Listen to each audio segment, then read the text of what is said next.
All right. So we're going to move on to the submitted questions now. So let's look at the first one. Can a chapter regent refuse to allow a motion to be made? So um, first off, I'm going to assume that the chapter regent is the presiding officer. And the question is, can the chair of the meeting essentially say, oh, I'm not going to allow that? And we'll cover that in the next slides. Now, the other way we could look at this is what if it's just a chapter regent who is from a different chapter, or maybe it's a state regent who's not even a member of that, that chapter, or maybe it's a state regent who's at that chapter, but is not the presiding officer at that time. And so no, that individual in that role does not have ability to prevent a motion from being made. But now let's look at if, when we're talking about the chapter regent, we're talking about the actual chair of the meeting, the individual who's presiding at the meeting. Robert's Rules of Order says, in principle, the chair must state the question on a motion immediately after it has been made and seconded. So the chair has to, there's no gap there. The chair, when a motion is made and it's seconded, the chair has to place it before the assembly. And there are two exceptions to that, and we'll read that now. Unless he is obliged to rule that the motion is not in order. So if it's not in order for whatever reason, the chair would make that ruling. Or unless, in his opinion, the wording is not clear. So those two things, either it's not clear or it's not in order for some reason, would violate some rule.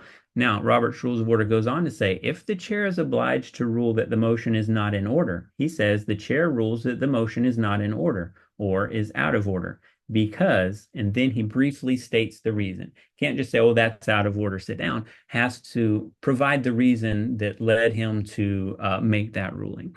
Now, Robert's Rules of Order also goes on to say he must not say you are out of order, nor your motion is out of order. So what's the difference here? Well, a member, by making a motion that might not be in order at that time, is not out of order. So, if someone gets up and makes a motion, it's not in order, that doesn't mean the member is out of order.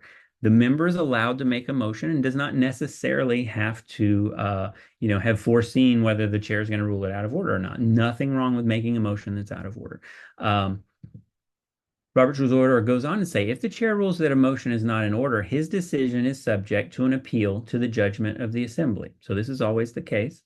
And then goes on to say, if a motion is offered in a wording that is not clear or that requires smoothing before it can be recorded in the minutes, it is the duty, notice that highlighted word, it is the duty of the chair to see that the motion is put into suitable form, preserving the content to the satisfaction of the mover before the question is stated. So we see when you're elected as the presiding officer or as the regent, you don't get more power. What you get is more responsibility, more duty. Now you have a job. Now you're working in the meeting. And who you're working for? You're working for the members, both individually and as a group. So in this case, you're working for this individual member because you have to work with that member to make sure that motion can be put into a form where it can be adopted and where it is in order.